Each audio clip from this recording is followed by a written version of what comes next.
you ask people in the industry like B2B folks, you would generally see that people use ChatGPT because that's really the one which started off the first. And in terms of just mind share, it is so prevalent, today. But Yeah.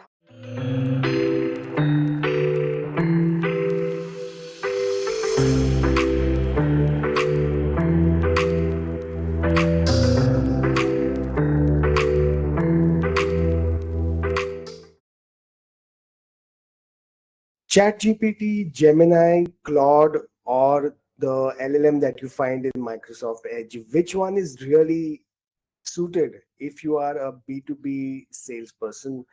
Let's find out. So, in today's discussion, we thought we'll look at some of the basic differences between the non-paid versions of all these frontline LLMs, and find out, okay, if basically if you're into business development, if you're into sales, digital sales in IT companies, in B2B companies, how should you approach the choice of the frontline LLMs?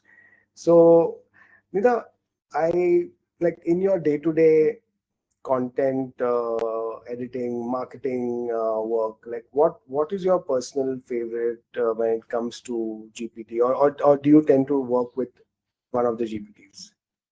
Yes, definitely. We do work with the GPTs, but I think because of my background in marketing and content, I tend to use Chat GPT more, Okay. and that's the one that's my go-to, Yeah. and it's been quite helpful. Right. Right. I think ChatGPT is I would say, I mean, I'm just off my head. I'm saying maybe it's the same question if you ask people in the industry, like B2B folks, you would generally see that people use ChatGPT because that's really the one which started off the first. And in terms of just mind share, it is so prevalent, today. But Yeah, how are you liking the output that you're getting from ChatGPT? yes, you're right on that fact. I mean, it's definitely the one that the name is ingrained in our minds now whenever we are Uh, thinking about AI. yeah. But I would say my experience is fine.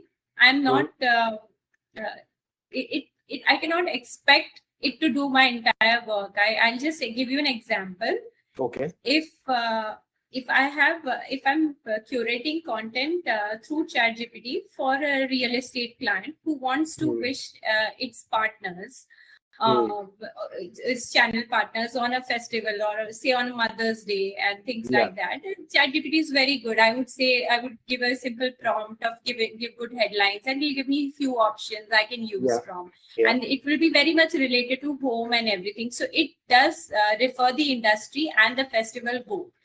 But Um, as soon as things get more detailed and you want to give more complicated prompts, that's when the frustration journey would begin, and you would yeah. ultimately lose the connection.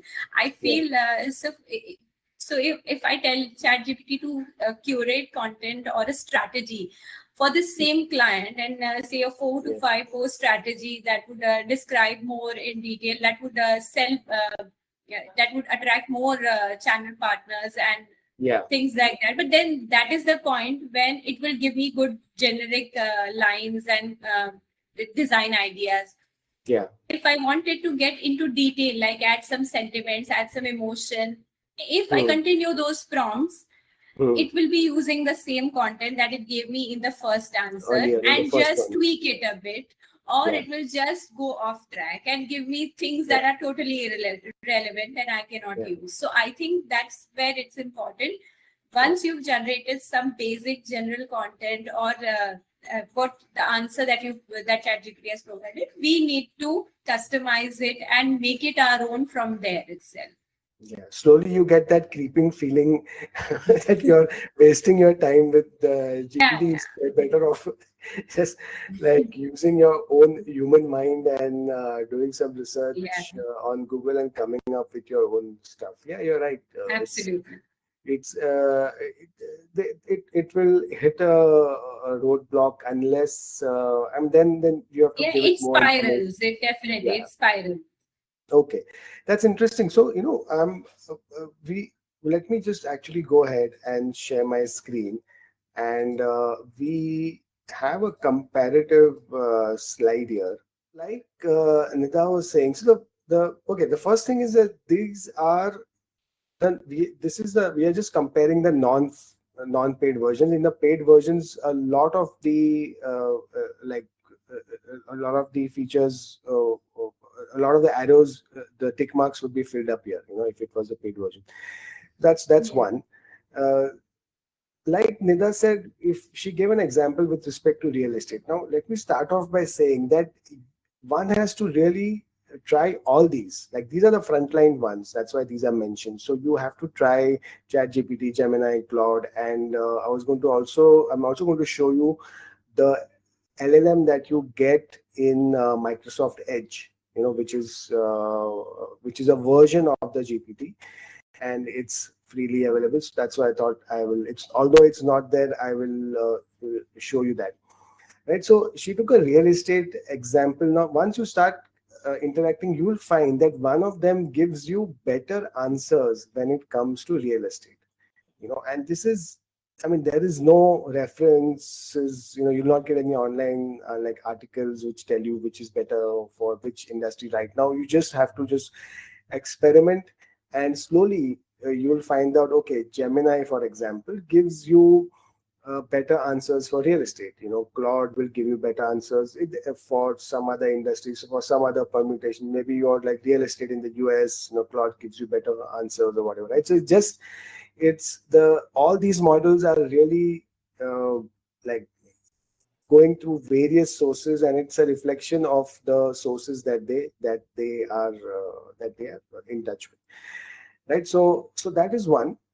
The the the other bit here is that out of the lot, Gemini is the one which is most connected to the internet, right? So what that means is that you can give it you can say that if there are 5 or 10 websites and you need GPT to actually go and read and summarize the home page, right? So that's currently Gemini is the one which can do that.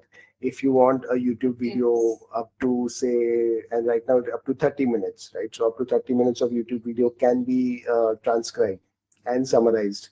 So that way it's the most connected. If you're looking at GPT understanding images, so sometimes what happens is you have a certain report and you want the GPT to describe what is there in that report. So there, Claude and Gemini are the most suited. And if it is a longish PDF, okay, so sometimes what happens, as if when you're in business development, and you are researching, and you come across some good research PDF, and you want like a summary which you can use in your email or stuff like that, right? So then out of all the ones, Claude has the reputation of being the most, like, it can accept very large, very long text, largish documents, right? So that's really the difference. And with respect to with respect to images, so with respect to images, none of them right now are generate images. And that is where I said I was going to show you uh, the Copilot which you get in this is Microsoft Edge, Microsoft Edge browser, and it has a designer which is free, right? Which is not paid, and you can. So, for example, you can say do a space age of an astronaut on the moon with Earth in the background. It will generate something like this for you, right? So this is the you can see the level of images that it can create. Now, as a if you are in business development, of course you are not looking at these kind of images. You will say, let's just try this, right? Give me an image which has sales people sitting and in a conference room and getting worried about their quarterly targets. I mean, suppose you want to make an image like this, which you can use in your email header or whatever, right? So it will do that. Okay, so just give it a while. It's doing that.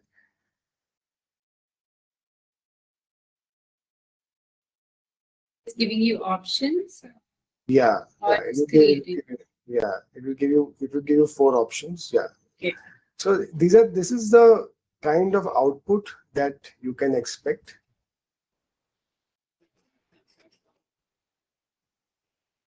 Now, so this is so if you're comfortable with imagery like this, you can use. If you think that it is relevant, it is okay for your target audience, then you can use this. You can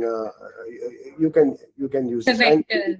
Okay. yeah, it's a vector image, and you can also it gives you the option to edit this, so you can edit some parts of this. You can upload some, and like if you want an actual target here, you can change this, and so all that is possible. They have a separate tool, right? So this is, so let me just go back. The what we wanted to communicate is that first of all, you have to find your own favorite. You have to really, for your own specific tasks, there will be some GPT which is better than the others. If you have some one time, like, it is a given that, for example, Claude is better at accepting reading PDFs. It's a given that Gemini is more connected to the internet, or Gemini can read, or what we just saw, Microsoft Edge, the LLM that you get in the Microsoft Edge is able to generate images while the others can't. Right, so if there are these one-time tasks, you have no option but to just go for these. But for the other ones, it's really a journey, right? I mean, you have to do it over a few weeks, and then you realize, okay. So, for example, let me again. I wanted to also share. So I have, in fact, all the GPTs which are open in my browsers. You'll see I've started to like a bit like Wikipedia. Yes. Yeah. So Yeah, definitely. yeah, so that's really what we wanted to communicate. Hope you liked uh, our advice on which GPT to use, and we'll see you soon. Thank you for your time. Thank you.